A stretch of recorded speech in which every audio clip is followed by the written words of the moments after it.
महालक्ष्मी नमः। साथियों, आप सबका स्वागत है हमारे YouTube चैनल ग्रहलोक में। मैं पंडित लोकेश पालीवाल आपके समक्ष उपस्थित हूँ तुला राशि का साप्ताहिक फलादेश।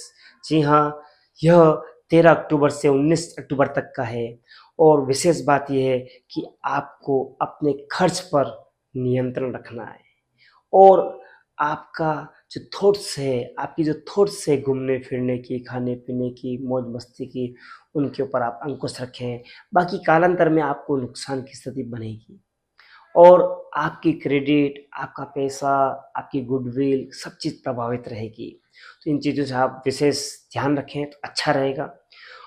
ये सारी बातें चंद्रमा विचरण से, चंद्र गोचर से हम बताते हैं। इस सप्ताह में चंद्रमा मिथुन राशि, कर्क राशि, सिंह राशि और कन्या राशि पे रहने वाला है। तो निश्चित तौर पर सप्ताह के प्रारंभ में आपकी जो स्थिति बनी बड़ी प्रगाढ़ बनी हुई है। क्यों? क्योंकि चंद्र गुरु साथ में गजकेसरी योग निर्माण कर रहे हैं, तो भाग्य आपको बड़ा विशेष मदद दे रहा है। भाग्य ने आपको प्रेस किया है, आगे बढ़ा रहा है और आपको धार्मिक यात्राएं, आप आस्थावान रहेंगे, आपके कार्य बनते नजर आएंगे। लेकिन कुछ समय के बाद जब वापस पुनः चंद्रमा अपने राज्य स्थान पर आएंगे, स्वग्रही बन जाएंगे, तब आपको अपने कर्म क्षेत्र में सम्मान मिलेगा, लाभ मिलेगा और आप जो चाह रहे हैं अनायास ही हो जाएगा। लेकिन वहां पर आपके चित्त, आपके विचार एकाग्र नहीं रहेंगे, चंचल रहेंगे कि मैं परिवर्तन करूं, मैं ये करूं, मैं वो करूं। इस प्रकार के थॉट्स रहेंगे। निश्चित तौर पर इनमें आप स्थिरता रखें, एकाग्रचित्ता रखें, अच्छा रहेगा। फिर चंद्रमा जब केतु के साथ आ जाएंगे तो पुनः आय भाव में जब केतु के साथ रहेंगे तो अपने से जो बड़े हैं उनसे संबंध मधुर रखेंगे, उन्हें आप जो है सम्मान पूर्वक हर प्रकार से व्यवहार रखेंगे। ऐसा नहीं बोलने में, विचारने में, सामने में, पीछे आप कथनी करनी में अंतर ना रखें तो आपके लिए अच्छा रहेगा। बाकी हो सकता है आपको कुछ नुकसान की स्थिति जरूर आ सकती है।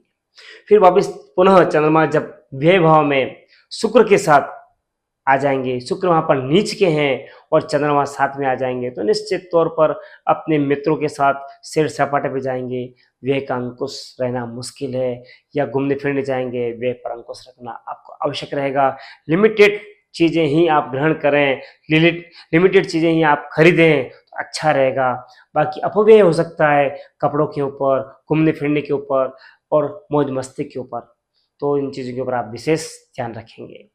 साथ ही आपको विशेष बात है कि सूर्य का राशि परिवर्तन इसी सप्ताह में हो रहा है। सूर्य कन्या राशि से तुला राशि में आ रहे हैं। जी हाँ, बिल्कुल 17 अक्टूबर को सूर्य अपना राशि परिवर्तन करेंगे कन्या राशि से तुला राशि में। तुला राशि में वो नीच के रहते हैं। इनका जो फलादेश है वो आपको नेक्स्ट वीक में देखने को मिलेगा। और एक विशेष बात, इसी सप्ताह में धन त्रयोदशी, धनतेरस आ रही है। इस दिन आप 2 उपासनाएं अवश्य करें, एक तो धनवंतरी की और एक माँ लक्ष्मी जी की। यह 2 आराधना आपको आरोग्यता देने वाली और धन देने वाली होगी। और ये दोनों चीजें अगर किसी को मिल जाती है, जीवन उसका बड़ा बड़ा विशेष हो जाता है। जो फिट है और फिर हेट है और फिर धन युक्त है तो पूरी दुनिया उसकी मुट्ठी में। तो आप इन दोनों चीजों की आराधना अवश्य करें। उसके लिए आप श्री सूक्त का पाठ कर सकते हैं, लक्ष्मी सूक्त का पाठ कर सकते हैं, कनक धारा स्तोत्र का पाठ कर सकते हैं निश्चित, और धन्वंतरी मंत्र का जाप करें। निश्चित तौर पर आपको विशेष लाभ प्राप्त रहेगा। फिर बात करें विशेष बिंदु के ऊपर जो आपके लिए अति महत्वपूर्ण है, जैसे कि कौन सा दिन इस सप्ताह में आपके लिए बेस्ट है, तो निश्चित तौर पर 13 और 14 अक्टूबर आपके लिए बेस्ट है इस सप्ताह के लिए। फिर कौन सा कलर आपके लिए फेवरेबल रहेगा इस सप्ताह में, तो निश्चित तौर पर light colour, orange colour, light green colour और लाइट पिंक कलर आपके लिए बहुत ही अच्छा रहने वाला है। आपके मानसिकता, आपके थॉट्स बहुत पॉजिटिव रहेंगे इससे, अगर यदि आप इन कलर के कपड़े परिधान अगर धारण करते हैं अच्छा रहेगा। फिर बात करें कौन सा दिन आपको अवॉइड करना है, तो निश्चित तौर पर 18 और 19 अक्टूबर को आपको अपने सारे कार्य जो चल रहे हैं उनको यथावत रखें, सावधानी पूर्वक सुसंपन्न करें, नया कार्य कोई भी प्रारंभ ना करें, यात्रा योग जहां तक संभव हो टालने का प्रयास करें तो अच्छा रहेगा। यदि आप अब्रॉड से कार्य करते हैं तो निश्चित तौर पर इन 2 दिन में 18-19 अक्टूबर को नहीं करें, बाकी नुकसान की स्थिति या कार्य डिले होगा या डिलीवरी नहीं होगी या हो सकता है पैसा नहीं आए, कुछ न कुछ विफलता रह सकती है। इन 2 दिनों में आप बचें कार्य के प्रति। फिर बात करें विशेष, अति विशेष जो आपके लिए अति महत्वपूर्ण है, जैसे उल्लेखित है हेल्थ के ऊपर, तो निश्चित तौर पर इस सप्ताह में आपका पेट गड़बड़ रह सकता है, यूरिन इन्फेक्शन रह सकता है, आपको पाँव पे से संबंधी आपको तकलीफ रह सकती है। एवं फिर बात करें लव की, तो लव की जो स्थिति बनी हुई है वो मध्यम ही है, अति विशेष नहीं है, यथावत बने रहे, अच्छा है, कम से कम मिले, अच्छा रहेगा। फिर बात करें रिलेशन की, आपके लग्नस्थ मंगल और बुध 2 ग्रह बैठे हैं, दोनों एक दूसरे से उनका तालमेलता विशेष नहीं है, तो यदि आप अपनी वाणी में और क्रियाओं में एकता रखते हैं अच्छी बात है, लिबरल रहते हैं तो अच्छी बात है, आक्रामकता ना रखें, अच्छा रहेगा संबंध आपका। फिर बात करें हम आपके करियर की, तो करियर के अधिपति बने हुए हैं आपके चंद्रमा। चंद्रमा हर 2.25 दिन में बदलते हैं, यदि आप अपने में स्थिरता नहीं रखेंगे तो निश्चित तौर पर विशेष लाभ की स्थिति नहीं आएगी। आपको अपने करियर को सुदृढ़ करने के लिए नित्य प्रतिदिन अपनी माता श्री को प्रणाम करना अति आवश्यक है। यदि आप ये कार्य करते हैं निश्चित तौर पर आपको विशेष लाभ प्राप्त रहेगा।